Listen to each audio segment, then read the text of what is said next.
संप्रदायाचं हे तत्व आहे, कोण्याही जीवाचा न घडो. आपली संस्कृती महान आहे, फक्त आपल्याला ती टिकवायची आहे. 100 वर्ष या लोकांनी ती टिकवली आहे. आपल्याला आपल्या नशिबानं ती भगवी पताक खांद्यावर घेण्याची सुवर्ण संधी जीवनात मिळाली. भागवतामध्ये एक सुंदर श्लोक आहे, कलेर दोष निधे राजन. अशा दोषयुक्त युगामध्ये आपण या प्रवाहामध्ये आलोय, फार कौतुकाची गोष्ट आहे महाराज. नाहीतर या महापुरात कित्येक वाहून जातात. अस्थेची या महापुरी रिघताती मनुष्यानाम निश्चित. इथला एक एक साधक म्हणजे हजारातला एक नाही, लाखातला एक आहे. मी मगाशी बोललो ना, आम्ही वर्षाकाठी 400 कीर्तन करतो. 400 कीर्तनामध्ये बऱ्याच वेळेला 15-20 हजार समाज पुढे असतो, पण त्या 15-20 हजारात ते समाधान नसतं जे इथं असतं. इथला एक एक साधक लाखाची बरोबरी करणार आहे.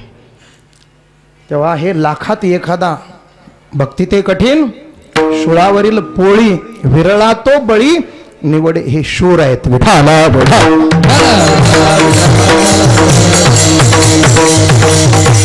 आपल्याला ती संस्कृती सांभाळायची आहे, जतन करायची आहे. ती करण्याकरता 5 गोष्टी लागतात. आपण सर्व साधक आहात. मी काय आपल्यापेक्षा वेगळा नाही. इथं काय महाराज आशीर्वाद द्यायला बाबा समोर आहेत, सद्गुरू जोग महाराज विराजमान आहेत. इथं कोणालाही हा फेटा काढून त्याच्या डोक्यावर ठेवला आणि कंबर बांधून तरी तो 2 तास बोलेल. इथं काय एकानं बोलायचं, एक नियम आहे म्हणून बाकीच्यांनी साथ करायची. आपल्याला सगळ्यांना 5 गोष्टीचं ध्यान ठेवायचं आहे ही संस्कृती सांभाळण्यासाठी. 1 साहित्याचा अभ्यास करायचा. 2 तत्वज्ञानाचा अभ्यास करायचा. 3 सदाचारी जीवन जगायचं. 4 इतिहास तपासायचा. आणि 5 कलेचा अभ्यास करायचा. विठाला विठा.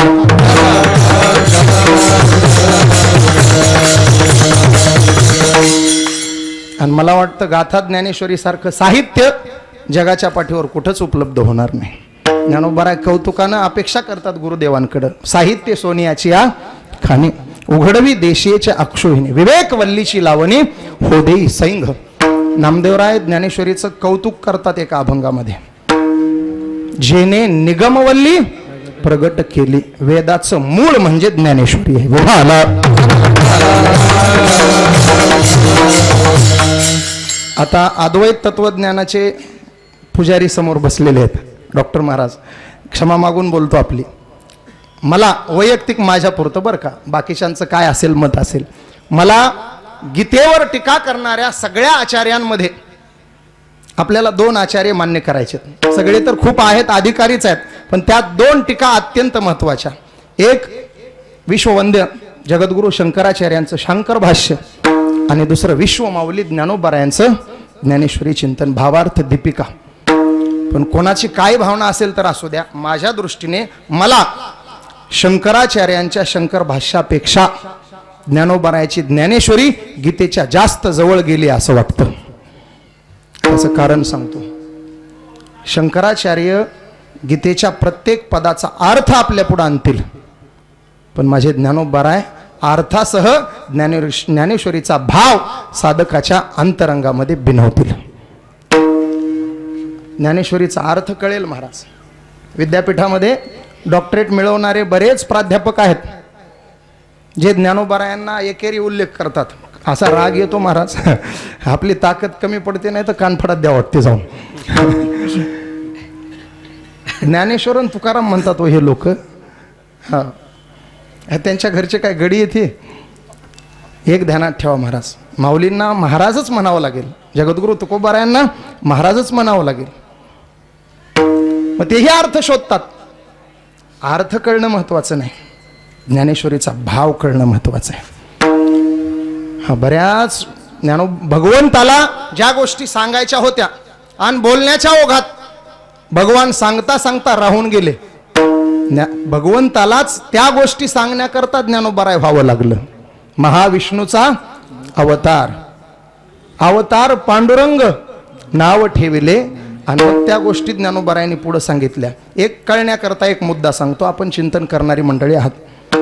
दानाचं चिंतन आलं ज्ञानेश्वरी गीतेमध्ये.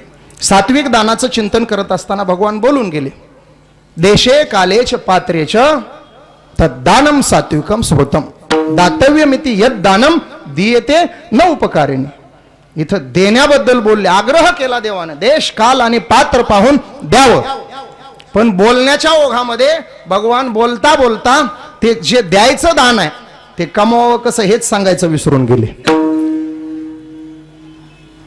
देतोय, लाखानं देणग्या देतोय, पण कमावताना लोकांच्या मुंड्या मोडून कमावतोय, काय उपयोग आहे. अन्यायोपार्जितम धनम असा असता कामा नये. त्याचा ज्ञानोबारायांनी ती दुरुस्ती केली ज्ञानेश्वरीमध्ये. दुरुस्ती नाही म्हणता येणार, म्हणजे भगवंताचं अर्ध राहिलेलं मनोगत ज्ञानोबारायांनी पूर्ण केलं. त्याच्या खालची ओवी बघा, तरी स्वधर्मा आतोते जे जे मिळे आपण याते नंतर ते ते देई जे बहुते सन्मान योगे. याला म्हणायचं साहित्य सोनियाची खाणी. विठाला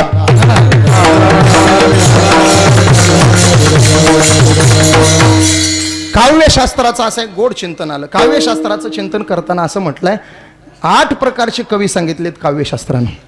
ते 8 प्रकारचं काव्य ज्याच्या काव्यामध्ये येतं त्याला महाकवी हे विशेषण दिलं जातं. संस्कृत वाङ्मयामध्ये एकच महाकवी होऊन गेला, ज्यांचं नाव आहे कवी कालिदास. कवी कालिदासांचं वाङ्मय म्हणजे 8ही प्रकारचं रचना कवी आहे, शब्द कवी आहे, एक ते प्रकार आहेत त्याचे. 8 प्रकारचं काव्य ज्याच्या वाङ्मयात येतं त्याला महाकवी ही पदवी दिल्या जाते. चला आपल्या ज्ञानोबारायांकडे या.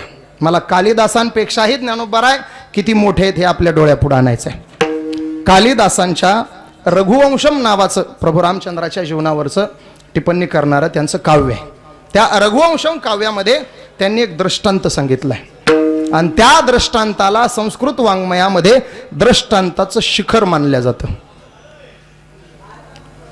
एकच दृष्टांत, त्या दृष्टांताला दृष्टांताचं आगर शिखर मानलं जातं. दृष्टांत असा आहे, राजकुमारी इंदुमतीचं स्वयंवर आहे. तिच्या हातामध्ये वरमाला आहे आणि देशोदेशीचे राजे असे रांगेमध्ये बसलेले आहेत, उभे राहिलेत, बसलेत समजा, आणि तिच्या हातात वरमाला आहे. ती वरमाला ज्याच्या गळ्यात पडणार आहे त्याची ती पत्नी होणार आहे.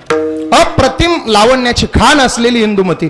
प्रत्येकाला वाटतंय तिनं वरमाला माझ्या गळ्यात टाकावी. काही तर अति उत्साही आहेत, त्यांची इच्छा आहे तिनं वरमाला नाही घातली तर आपण वरमालेत डोकं घालावं. इतके इच्छेनं आकांक्षेनं बसलेले आहेत सगळे. तिच्या हातात वरमाला आहे आणि ती वरमाला घेऊन एकाच्या पुढे उभी राहते. त्याला वाटते बस आता आपला नंबर लागणारच आहे. तेवढ्यात ती नाक मुरडते आणि पुढे निघून जाते. ती पुढे गेल्यानंतर त्या राजाचा, राजकुमाराचा चेहरा अगदी काळवंडून जातो, पाहण्यासारखा होतो. हा तिथला प्रसंग आहे. याला दृष्टांत दिलाय कालिदासांनी.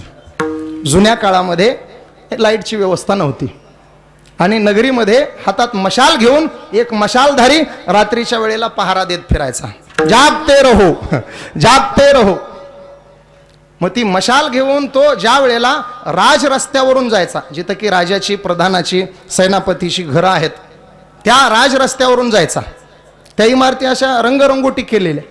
ती मशाल हातात घेऊन तो ज्या इमारती पुढे उभा आहे ती इमारत अशी लख्ख झळाळून जायची आणि चालता चालता तो पुढे निघून गेला की पुढची इमारत झळाळून जायची आणि जिला मागे टाकले ती काळवंडून जायची. हा दृष्टांत दिला त्यांनी. तसं होतंय म्हटले इंदुमतीचं.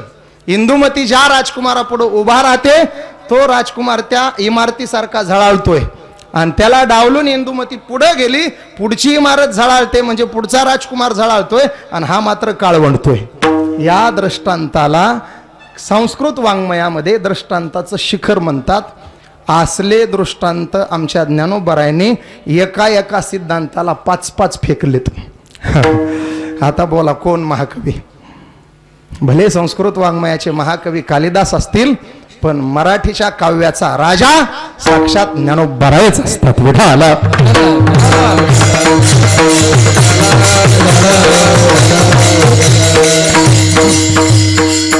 भावाक्षरासी गाठी, भाव अक्षरासी गाठी,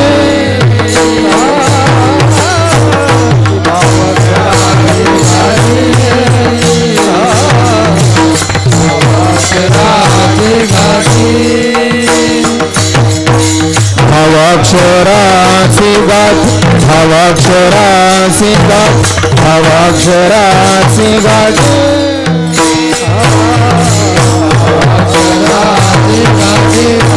ब्रह्मज्ञानाने गोमत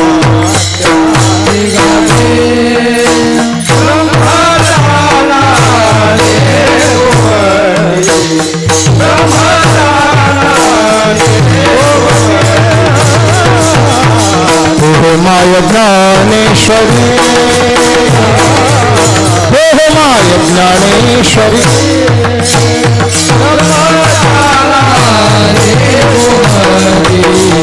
ब्रह्म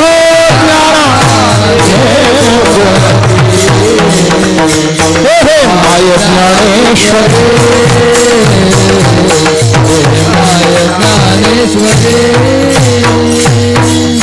भाव आणि अक्षरांची जिथं भेट होते साक्षात ब्रह्मज्ञानाचा एकच ओवी सांगू का विषयच निकालात निघतो. गीता ऐकल्यानंतर जे अर्जुनाचं झालं ज्ञानेश्वरी ऐकल्यानंतर तेच साधकाचं व्हायला पाहिजे.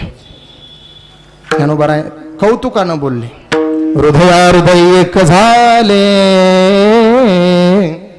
हे हृदयचे ते हृदय घातले द्वैत न मोडिता केले आपणा ऐसे अर्जुना. हे गीतेचं जे फल आहे तेच ज्ञानेश्वरीचं सुद्धा फल आहे. विठाला जाऊ द्या फार विस्तार होईल.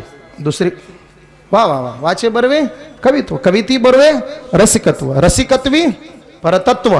बस परतत्वाचा स्पर्श म्हणजे ज्ञानेश्वरी साहित्य. चला दुसरं कला. ही मंडळी चाल आणखी 2-3 मिनिटं वाढली तरी आनंद वाटू लागला. हे सोपं आहे महाराज. 64 कलेपैकी ही एक कला आहे. वारकरी संप्रदायामध्ये भजनाला सुद्धा तितकंच महत्व आहे जितकं वक्तृत्वाला विवेचनाला महत्व आहे. थोडंसं अतिशयोक्तीचं बोलणं होईल म्हणजे लहान तोंडी मोठा घास पण बोलतो.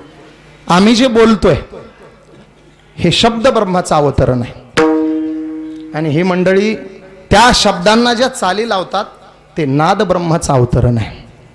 आणि लक्षात ठेवा वक्त्याच्या मुखातलं शब्द ब्रह्म आणि गुणीजनांच्या मुखातलं नाद ब्रह्म एकत्र झाल्याशिवाय व्यासपीठावर परब्रह्माचं अवतरण होत नसतं. परब्रह्माच्या अवतरणाकरता नाद ब्रह्म आणि शब्द ब्रह्म एक व्हावं लागतं. ही कला आहे. ही मृदंग ही कला आहे. हे सोप्या गोष्टी नाही महाराज. मीही शिकायला गेलो होतो बाबांकडे. 2 बोल घेतले मी 3 महिन्यात 2 बोल. वैद्य बाबाने तोंडावर वही फेकली माझ्या. भाड्या म्हणले हो बाय. मी 1 तास थांबलो. नाही म्हणलं भेटूनच जायचं बाबांना. थांबलो. मग बाबा म्हणले अरे कसं. मी म्हणलं बाबा करू तरी काय. मी कॉलेजही करतोय पाठालाही बसलोय. व्याकरणात 100 पैकी 100 आमच्याच पाठापासून सुरुवात झाली 100 देण्याची. त्याच्या अगोदर 100 देत नव्हते. निकम बाबा म्हटले या अगोदर 100 कोणाला दिले नव्हते बुवा. म्हणले हेच वर्ष आहे 100 देण्याचं. 100 पैकी 100. म्हणलं मी कॉलेज करतो बाबा हे करतो. म्हणले मग पकवान कशाला शिकतो. मी म्हणलं इच्छा आहे शिकायची नको शिकू. मी म्हणलं मग काय करू. बोल बसू नको म्हणले बोल. मी म्हणलं चांगला आशीर्वाद झाला. बोल बसू नको बोल. बोलायला संधी दिली. कला आहे महाराज. ही सहज साध्य होत नाही. आयुष्य जातं बऱ्याच लोकांचं. शेवटही तालात येत नाहीत. आयुष्य गेलं तरी अवघड आहे. कला मिळवणं सोप्या गोष्टी नाही. कलेचं चिंतन करावं. संस्कृती जतन करायची ना साहित्य लागतं कला लागते. चला सदाचार लागतो. सदाचार ही तर फार तोला मोलाची गोष्ट आहे. आपल्या साधक लोकांना ह्या सांगायच्या गरजेच्या गोष्टी नसतात. खेड्यापाड्यात आम्ही आवर्जून हा विषय रंगवून सांगत असतो. पराविया नारी रखुमाई समान हे गेले नेमून ठईची आवश्यक गोष्ट आहे. परस्त्रिया सदा बहिणी माया हा सदाचार आहे आवश्यक आहे. छत्रपती शिवरायांच्या जीवनामध्ये हे कौतुक घडलं जातं. तुकोबारायांचा थोडासा सहवास शिवरायांना तितकी उंची देऊन जातो महाराज. एक राजा ज्या काळामध्ये परराज्यातून आणलेल्या स्त्रिया उपभोगाची वस्तू म्हणून सांभाळण्याची पद्धत होती त्या काळामध्ये या महाराष्ट्राचं वैभव आहे महाराज. तुकोबारायांचा आशीर्वाद लाभला. ती सदाचाराची शिकवण छत्रपती महाराजांना लाभली असं सांगितलं जातं. महाराजांच्या समोर कल्याणच्या सुभेदाराची सून बंदिस्त म्हणून सादर केल्या जाते. त्यावेळेला माझा राजा कौतुकाने बोलतो आई किती सुंदर आहात आपण. अशाच सुंदर आमच्या आई साहेब असत्या तर आम्ही सुद्धा एवढे सुंदर झालो असतो. याला सदाचार म्हणतात महाराज. अशीच आमची आई असती सुंदर रूपवती, आम्हीही असेच सुंदर असतो वदले छत्रपती विठाला.